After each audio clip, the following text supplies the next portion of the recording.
Na petition ni every Ashanti Volunteer Security Association omone the Secret Warriors Ashanti Defense Force na de petition ni ababeto yenim na chese enko ema media houses ye nyina.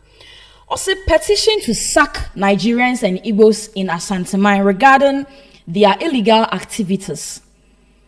We, the Ashanti Volunteer Security Association and Ashanti Defense Force, today issued a petition calling for the total abolition of selling of Ashanti lands to any Nigerian and Igbo individuals who are illegally occupying or engaging in unlawful activities on our land. This petition is driven by concerns for the safety, well-being, and property rights of our community members. Obusiafo, today I bring to you news from the Ashanti Kingdom. Hello guys, welcome back to the channel. My name is Delphina and I'm super excited returning back to you. So this man who claimed to be an Igbo king in Ghana woke the sleeping lion. Guys, you won't believe the latest news I got this morning. Now you understand why I am always saying he shouldn't involve Nigeria in all his drama. As I'm talking to you, Nigerian name follow enter ban as Ashanti Kingdom sack Nigerians and Igbo out of Kumasi and every other land that belongs to the Akan in Ghana. Opening warning later was given to the Igbo'S and Nigerians living or doing businesses in any land that belongs to the Akan to vacate, especially those who own shops and houses. Serious warning was given to them to leave Kumasi and all the area belongs to Ashanti Kingdom with an immediate effect on or before 19th of July 2025. Obusiafo, I am taking my time to explain because 70% of the video we are about to watch is in Tree. Thank you very much for listening, guys. Now let's get right into the main video and I will be right back. Nananom ni bu won baby says okotosa aboa no osi unua so a enka nche ne se sori ne so ka che ne se so yeso efiri se ofiri ni so na wo ba wo so ye hwe ne esi o man Ghana ye wo mu a efiri mfie petitete ne wo ho ne ne ahoho atena ye man yi mu nansen ye nkote a ye se eye ohini bia ba Ghana ye frɛ no ye Igbo fo hene ewo nknamantam mu hanom a wo gye nsase efrɛ ne ho se oye king Asante forma ene Asante youth ye ka kire won se efiri ne ekopem 19th of July eye afi mu asasi bibiara omodiama obi biara woye Igbo ni Nigeria ni die ye bese nananom se omonja asase no ba so obi biara mfa ni bibi ma Igbo ni ana Nigeria ni kopim se 19th of July ni beso a ye boaboa ye ho abeye oye kire kese de a kire Ghana de a kire Asanteman ni mu mpanimfo se yi hasa nkofuku wo ye kurom hwe ba bi ti se Kenya se oba asafo ekọ de chemso ekọ ba bi ti se edumu a omo se egu honom ebo ba sibra ebra adebechi ni ekuni pada adebechi ni akidnap adibechina we yesi Asante fo ne ye ne yenim ye ho ne yakamfo amaka ye ho ye tie nkuma se ne Asante memu no yenim sa adwuma de we di America kra bi ni ewo my Ghana mu hanum sei de ekoso a ne Nigeria for my Ghana mu hanum sei omaye adwene ni titiru ene Igbo for no person but Igbo community anwre ni Igbo kingdom my Ghana mu hanum sei eno ho sensem ena se sei de enam media ne so ene Ghana man mu hanum sei nyina ye nim se nkofo bi de petition akodru National House of Chiefs said de ekoso no omonhwe na omonka enfa eman ye mpesa nkofo no my Ghana mu hanum sei ombetimi aba betena Ghana man mu hanum sei nanso enye se omba be chichire kuro ewo ahanum se yentimi enchichiri kuro ewo kuro mu na chese sa pepepe na etie branch ode ahenie ebo ne ho asafo hene se wo free Igbo kingdom mu na ye hwehwe mu so ono so onye de hye bia a wodi ade no na chese sa na ekoso ewo ahanum se na petition a edikan akono ene petition for so assign ababeto ye nan so ebiemu na we no efri Asante man mu hanum se ya na efri eba de ba ne de na National House of Chiefs ene de ekokoma o mo na de Ghana fo nyina na we ni titu yen Asante man mu hanum se na petition ni aba na ansana making kind petition no am person nyina mo hu se nkofuku a omoda dwumade ya no me opani bi wo emu a mene no ebetwetwe enkomo afa omo letter omode aba ne nyina eho da bia me kasa Asanteman so TV de yentna han fa ya no enka ne saa ne ntin ansa na me kwakotwetwe enkomo no letter ni mu nsem no making kind ama ye nyina yatie ebi Na petition ni efri Ashanti Volunteer Security Association omone the Secret Warriors Ashanti Defense Force na ede petition ni ababeto yenim na chese enko ema media houses yenyina. Also petition to sack Nigerians and Igbo'S in Ashanti mine regarding their illegal activities. We, the Ashanti Volunteer Security Association and Ashanti Defense Force, today issued a petition calling for the total abolition of selling of Ashanti lands to any Nigerian and Igbo individuals who are illegally occupying or engaging in unlawful activities on our land. This petition is driven by concerns. For the safety, well-being, and property rights of our community members. Na chese omo concern na ene say yampam Nigeria for Igbo for no omo Ghana man mu hanum titiru yen Asante man mu hanum say no omo ahanum say no ene dwuma bone omo di no yempese sa de no ebekoso e wa hanum say biem efise enye emra kwan so ena omo ye omo nema enti no bibia efa Asante man ho ye ndia na ye no omo so wa ha ye no omo che ne de ene eda ni nyina eto entwa enfama eye Asante man. See, we are writing to express our deep concerns regarding certain behaviors and attitude exhibited by Igbo'S and Fulani individuals within our community that we believe are detrimental to the harmony and well-being of our land. These issues include robbery, animal grazing on our farms, prostitutions, killings, scamming, defrauding, drug addicts, and etc., which have negatively effects or impact on our community's quality of life and social cohesion. Remember, any Ashanti or Kumasi dweller that will lead or disguise any Nigerian to acquire land, house, store, room, or property will face a wrath. Na chesede nyina ye ka ene say Asante man mu hanum say ene Ghana man mu hanum say na omo ene ma bebre enna kwan mu ena omo ye no e wa hanum say ye ka robbery a omo di mu akotene say enkobo kro no ne de ka ho bebre prostitution jamtra abrabo a ombo no Ghana hanum say omo kum nipa omo chinchim obi nsa age de enye omo ankasa edea yehwe your friend is say momofue omo ye momwe ene yekunwe echina kwaji we sika ene yeku ene de ke kan obebre omo chirema na se ni nyina no efri sa enkrofo no akache honom eno ana ama ene omo ani abre a omo de petition ni ede aba abonten se obi bia odipa sa ewo wo fie mu no ene bibia etu etwa ewa hanum se intimate na ho emoma mese yensa ase Fulani fo no na omomwa no enam yensa ase so omo nam yefo mu re no baye ese no ene de ke ka ho enyina na chese sa pepepe.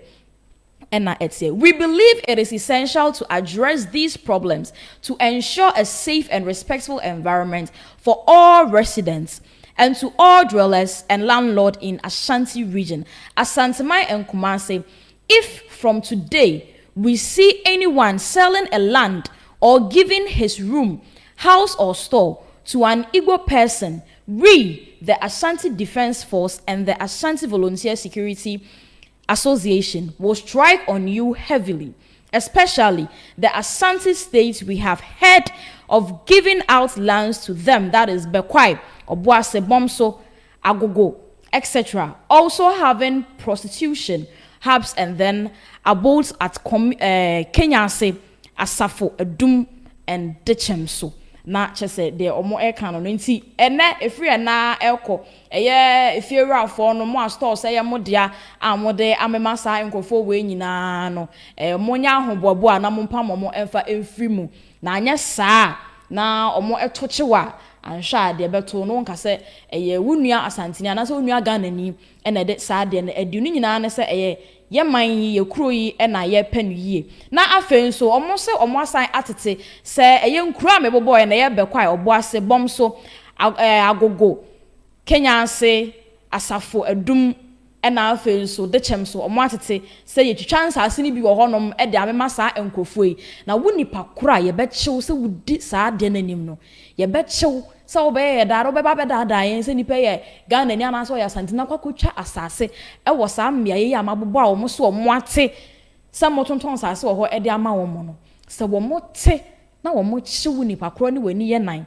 sɛ wo nipa koro wei a woyɛ Ghana ni wo na woyi ama ɛtontɔn yɛn sase de ma saa nkurɔfoɔ wei a anhwɛ a deɛ ɔmo bɛde bɛyɛ no w'ani ntumi ɛngye ho nti efiri ɛnɛ yɛ kɔ yi a ɛnɛma bi a wɔahwɛ a bɛtumi de agu akwam ama asomdwe abade ama wɔn ankasa nipa koro no hwɛ na yɛ ansana ɔmo atu ɔmo ho ɛde agum na deɛ ɛwɔ hɔ no.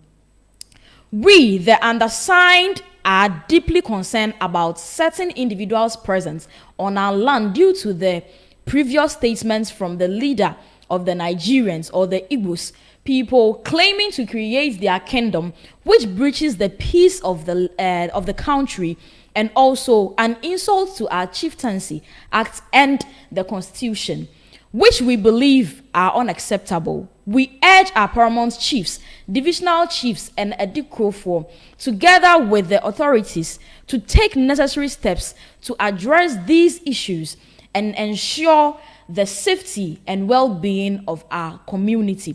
De chomunsu munina kwampo ene se yen yete ye man mu hanum sei no. Wo beka kire se wo ba bekekire eye ahimie wo krom ahimie ewo ye man mu hanum sei. Na ehen na saa de we ebisi.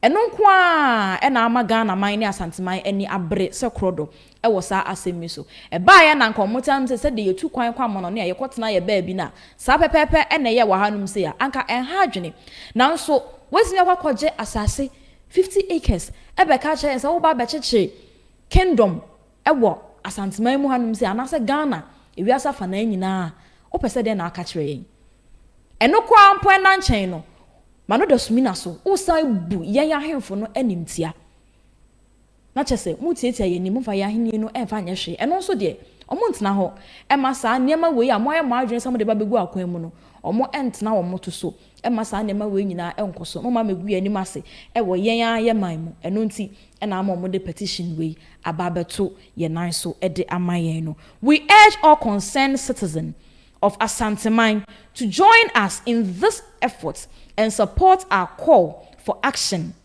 Together, we can work towards creating a safer and more secure nation. Our main mission and aim for this petition and warning is to see Nananom, store owners, landlords, and political authorities and no more can hu nyina yen de yede egu yen ankase akwan ene se omo behwe se niema omo de ababeto ye nan so no bibia efa hu bia omo behwe no omo de amaye sankofo ya obo omo din nyina de omo hwehwe e de afiri omo nyina ho ene se to increase security measures to prevent future incidents. 2, protect of property rights and community interests. 3, reverse any room or house rented to them, that is Nigerian, and then the Igbo'S omunyina free Nigeria, and then revoke any land and property sold to them. Stop them from doing retailing and petty trading, that is section 271 of Ghana Investment Promotion Center, that is GIPC Act 2013. Enti enema we o ma oboso nyina ne se wa sa nkofo no waton asase e de ama omo no na koje asase ne fafiri omo nsem so obi ti ufie e na ama ne dan ahan a e dan no bobo a wo ho na tu no efa efiri mu na ye mo ye ankasa ye nema e ho ban ye mo ye japade e ho ban se de be ya daachi bi enchima nso a ebeba no omo nso ebetimi aba ba enjoy Ghana na enye te se ye wom no e na ye sei no e de ato e de ama enchima nti de ye dia no ye mo ho ban abra ye nyina ye te ase ye hu de ekoso nyina. Given the circumstances, we respectfully petition for consideration of measures that could address this issue. We hope that by working together, we can find constructive ways to resolve these challenges and promote a more positive and respectful community.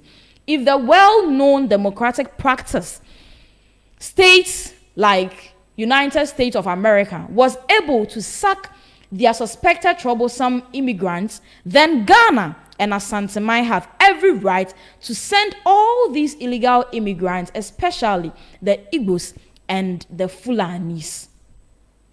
We call on all concerned citizens to support our efforts in protecting our land and community. And we also do invite all Ashantis in everywhere to support us on Saturday, 19th July 2025 for a mega demonstration. The outline will be out soon.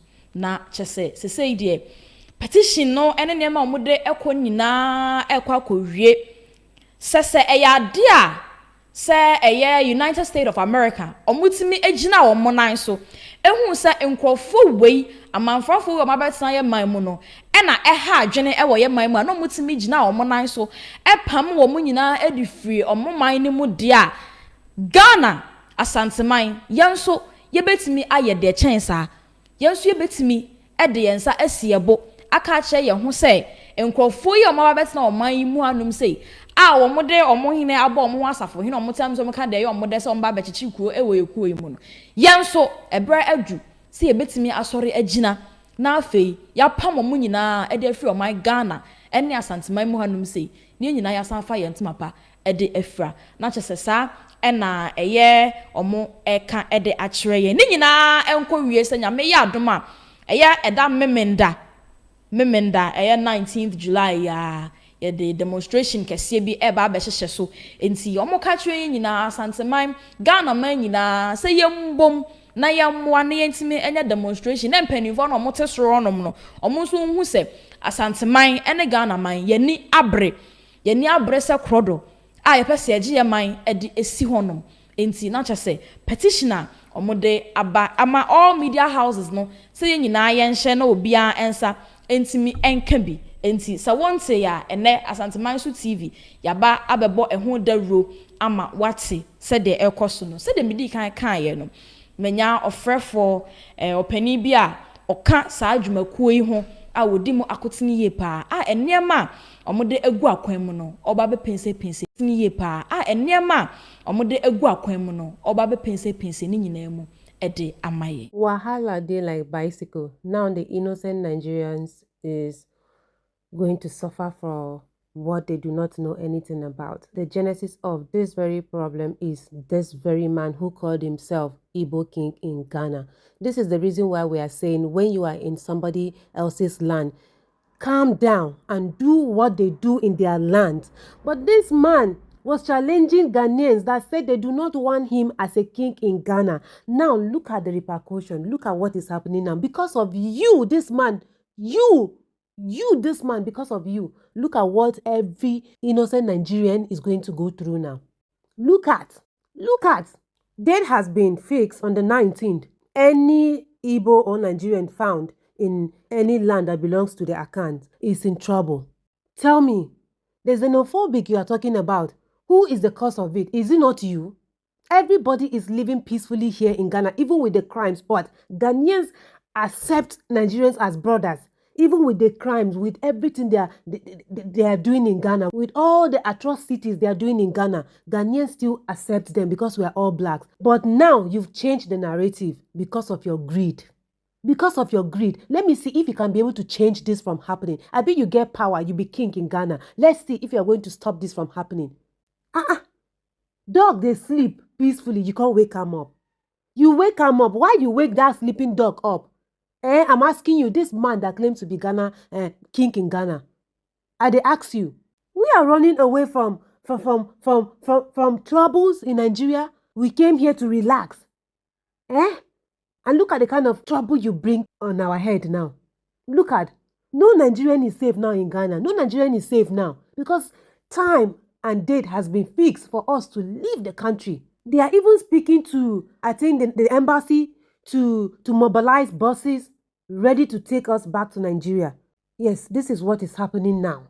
On the 19th of July, time has been given to us Nigerians and Igbo'S to leave motherland Ghana and return back to our country. Guys, I'm really sad. I won't lie. Oh, wahala, oh, wahala. Now, who is going to save us? Who is going to save us now? As dog they sleep, we can't carry hand. Should I say fire? Put on top dog body. Why dog no go back? Why dog no go back? This is exactly what we're trying to avoid. And it's happening. Yes, it's happening. When is 19? Very soon 19 will come. What time? Let me even check the date. Today is 10. Oh my God, just 9 days. Hey, I don't know where and how. How would I start from? And me that I'm looking for accommodation now. They said accommodation is not going to be given to anybody from Nigeria and Igbo'S. I don't know if it's going to just be Igbo'S or Nigeria is going to be part of it. I don't know. Now only God know. But Ghanaians, I beg kuna now. I beg kuna, mokuna look through. Mokuna look through. Ashanti Kingdom, I beg kuna. Ashanti King, mokuna look through small. Look through and pity the innocent Nigerians. I'm not saying you should not send them back, but please investigate and know the innocent ones, okay? We have innocent Nigerians that are here. They are running away from what is following them back in Nigeria, especially me that came from the north. I'm running away from the insecurity. The insecurity. Look at what is happening in the north. You want me to go back? How and how? How would I start? I'm in Ghana and I appreciate. There is no day I don't appreciate the air I breathe in this country. You guys have been amazing to me. Ghana has been wonderful. I do not have a single reason to say Ghana has not been beautiful and Ghanaians have not received me well in Ghana. They welcomed me well. It was earlier when I came, I was thinking Ghanaians do not like Nigerians, but when I see the kind of character Nigerians are executing in Ghana, now I'm not blaming any Ghanaian for doing what they are doing. Now us cause them. So guys, I still have more videos I want us to check out. Let's get right into it. Mema akwa ba Asante so TV. Mejo so. Openi me jiti sa oba da daro ma bibi aboko. Nyanko pabo. Na nanom ni sipeda da roma yeho. Yeda nananom nyina ase. Openi we de ani de kwan so me hu se mukuo bi de petition bi aba beto abonten. Na mesire mu bisa mukuo ni kra eye ekuo ben a na adwumadie ben na mudi ni wo my Ghana mu hanom se ene Asante memu a ani de kwan so. All right. Ni di kan no, Mr. Kwatenten di man yo ti kruwi brawi. Enwoma so na si to babio. Nyankopɔn ka no ne sikadwa nhwɛ no so mare. Mekyia wakiefo nyinaa ne obibia ne Ghana fo titiro ne asantefo nyinaa. Na yekuo no ohwɛ edin a ɛda so it is ABDULLAHI, that is Ashanti Security Volunteer Association. Apolisifoɔ ne asogyafoɔ a yɛyɛ asantefoɔ ne yɛnuanom Ashanti Defence Force. So far as Ashanti security concern ne deɛ yɛdi mu ntintima. Na yɛhwɛ sɛ nneɛma bibia a ɛwɔ Asante mu ne deɛ nipa ɛfa no tra anasɛ yɛtoto n'ase no yɛhwɛ sɛ yɛde nyinaa de gugu n'akwan mu. Ɛfa yɛn nsaase yɛn ahenni ho nsɛm ne mpanyinwantwi ɛkokɔ so ne nyinaa no. Yɛhwɛ sɛ yɛne Ghana police titiriw apolisifoɔ wɔ Asante mantam mu ɛbɛka bom na yɛde dwuma biribiara sɛ Asante man no bɛfa ne ntoma kwa efra. Nti yɛdwumadie mu deɛ ɛno ne ade a yɛyɛ. Openi na any day can so kasa wa wo kasa yi. Duma ben na wudi wo eye kuo ni mu. Biribi nti pɛpɛ sɛ ɛno bɛwɔ hɔ na mmom media ne na n'agya ne mboaten. Na dwumadie a medi wɔ mu deɛ mɛsrɛ sɛ nka mo de bɛkyɛ me for biribi nti na ɔnam. Yo, openi waka mate. Na FCA Council, krataa yi a wɔde aba abɔnten yi, mɛsrɛ sɛ wode me ne m'atiefoɔ nyinaa ɛbɛfa emu kakra na yɛhu deɛ mopɛ de akyerɛ. Alright, meda ase paa ne akwanya a wode ama yi. Krataa de aba abɔnten no ne nkyerɛmu anaa yɛbɔ ne tɔfa a nea yɛpɛ sɛ yɛkyerɛ nyinaa yɛ tiawa. Na deɛ yɛpɛ sɛ yɛka no sɛ nananom ne bu wɔn baabi sɛ ɔkɔto sɛ aboa no wɔsi wo nua so a ɛnka nkyɛ ne sɛ sɔre ne so ka kyerɛ ne sɛ sɛ ɔyɛ so ɛfiri sɛ ofiri ne so a na wɔba wɔ so. Ɛna ɔyɔnko abɔdwe sɛ na ɛhyɛ no agya ne bɛtumi atɔ wo deɛ nti pensuo nipa si wo deɛ ho asɛ duru a wɔtumi de adum no. Yɛhwɛ ne yɛsi ɔman Ghana a yɛwɔ mu a ɛfiri mfie pɛtete na ɛwɔ hɔ ne yɛne ahɔhoɔ atena yɛman yi mu. Nansen yɛnkɔte a yɛse ɔhene bi aba Ghana a yɛfrɛ no ɔyɛ Igbo'Foɔ hene ɛwɔ nkramantam mu hanom a wɔgye nsaase ɛfrɛ ne ho sɛ ɔyɛ king.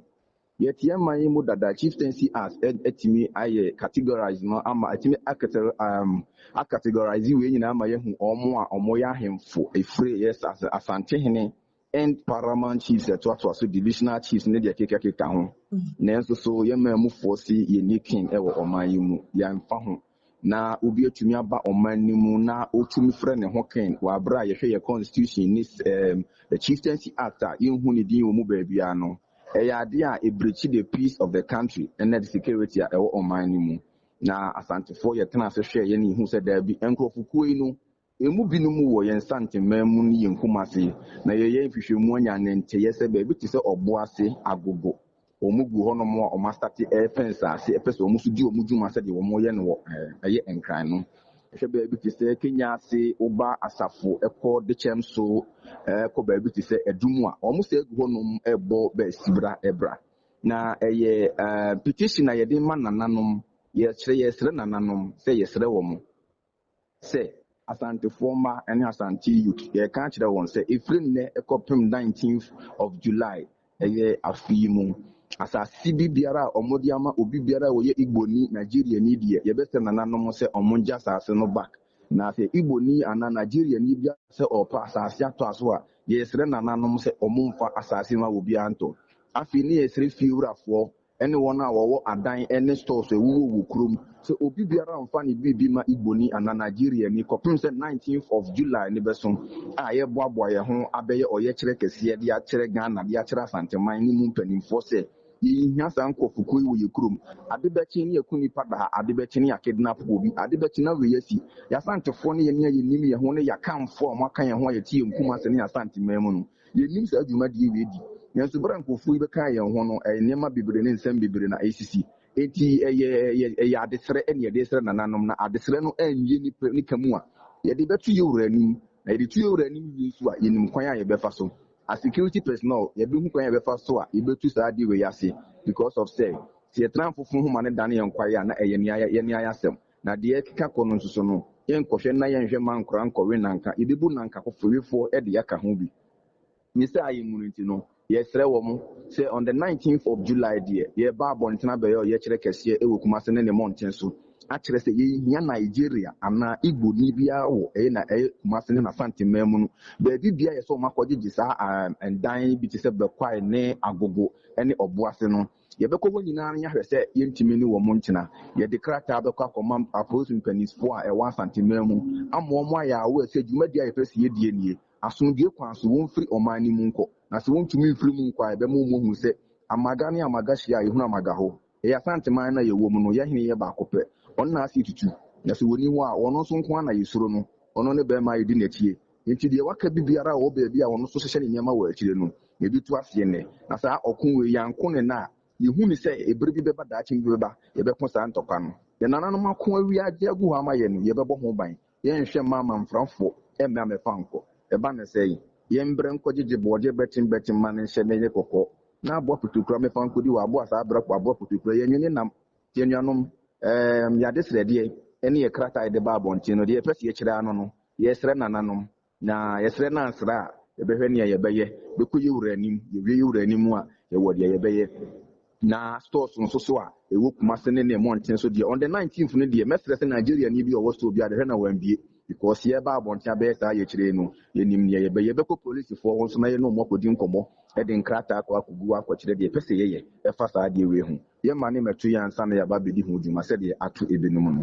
medam ase Ọ̀pẹ̀mìkẹ́sì nso ne da wase. Metie ukasẹ mu a n'asẹ sẹ mukuo no ɛyɛ security agency. Ɛne deɛ kwan so mpanyinfoɔ bi a ɔmo ɔman Ghana mu hanom sɛ ne Asante man mu hanom sɛ no ebi mo nsa ɛsɛ krataa yi ase anaasɛ ɛyɛ mo nko a.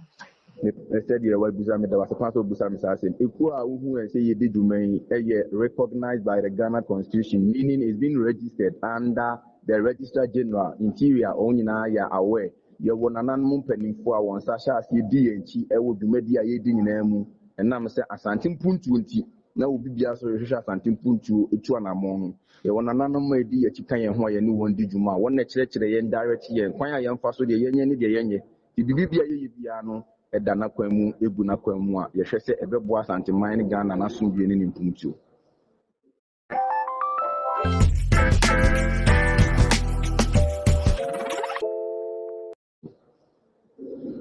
Yo, Nana, Medawasi Bebre.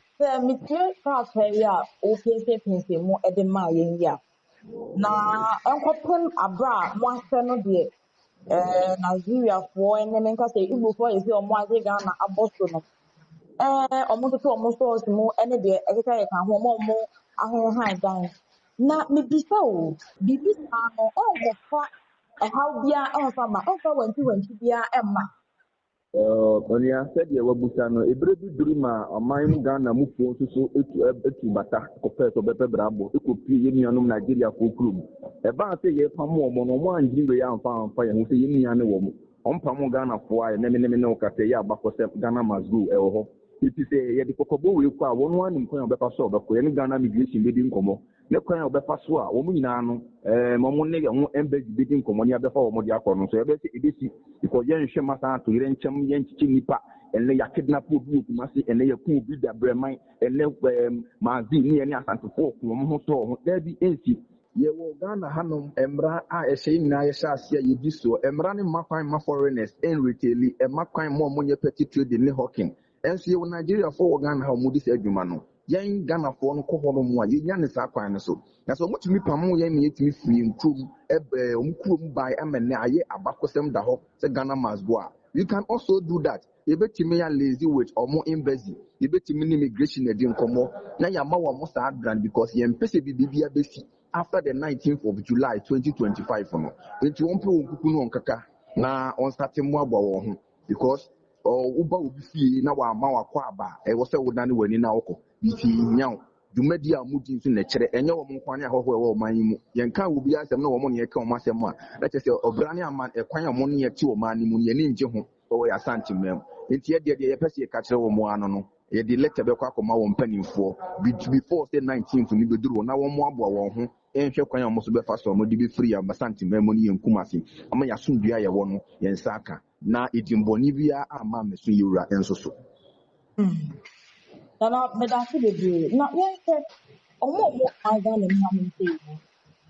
Mɛka sɛ ɛnyɛ obiara na ebi a wɔ saa adwene no mɛka sɛ ebi a ɔwɔ adwembɔne bi ɔwɔ adwemfin bi ɛde ɛfa nsɛm a ɔmo yɛ nyinaa ho obi wɔ hɔ deɛ watu baka ɛna ɔba bɛpɛ n'ano aduane ɛne deɛ kwan so nneɛma a wɔde agu akwan mu saa nkorɔfo wei ɛbɛka wɔn mo anaasɛ wɔn deɛ yɛbɛyi wɔn asi nkyɛn na wɔn a wɔn asɔre no ɛna yɛbɛka wɔn ama wɔn asi wɔn aga ne ho. Ɛda ase paa na nso so no mpanyinfoɔ sɛ nyɛ baakofoɔ na kɔdi nfa na yɛfrɛ wɔn nyinaa fantefoɔ ɛna adeɛ no nso so no ne afutuo no wɔntu ba na opie abɔnten a yɛbɔ odimbɔne nti kɔɔso na yɛstarte na ebigin 2012 ba no sɛ nka wɔn nyinaa wɔ adwempa a anka ada tribes na mo mu no wobɛtumi ayɛ meeting aka sɛ adeɛ na ɛkɔɔso no nananom anaa mpanyinfoɔ a mofiri aba a mofiri fɛfa sɛ montwa so na monyɛ di na adeɛ no bɛkɔ akɔfa problem abrɛ yɛ ɔmo wɔ embassy ɔmo antumi anka nkyerɛ ɔmo a meaning ɔmo nyinaa yɛ adwenkorɔ ɛbɛpɛ Ghana abɛtu yɛfiri baabi a yɛfiri yɛteɛ efie bi bɛba efie duonu awɔ ha akyi ɛbɛkyerɛ wɔ sɛ na ɔmo bɛkyerɛ wɔ sɛ ɔmo yɛ Ghana fɔ ɔmo nananom na ɛbɛgye wɔn maa nti yɛmfa no maa no nhyɛ wɔn nsa nti no sɛ ɔmo antumi atu wɔn fo na nnɛ asɔre aduru sɛ yɛdi a ɛnneɛ wɔn nyinaa bɛka ho baako na akɔdi nfa na wɔn nyinaa yɛ mfantofoɔ yɛanyɛ ne sɛ yɛntumi nhu nkatebɔne na ɛfra nkatepa no mu ɛma yɛn ho ntɔ yɛ wɔ ɔman wie mu yɛyɛ nyinaa no we are protecting a war a yɛbɛtumi a stage in the future yɛpɛ sɛ saa ntɔkwa no yɛko no nne na ɛtutwa na yɛyi firi hɔnom koraa na ɔman Ghana ne ɛyɛ asanteman no ho a mɛkyerɛ no da bi a ɛreba nti sɛdeɛ ɛsitiɛ no meda mo ase. I don't know again, I don't know, but as it is right now, my hands are up and I'm praying to God for him to come in the favor of the innocent Nigerians in Ghana. Guys, this brings me to the end of my video. Now the room is open for you to let me know what you think about this very video in the comment section. Do well to like, subscribe to the channel, share this video to as many eyes out there. I believe they'll watch and learn from it. I love you guys always. Bye-bye.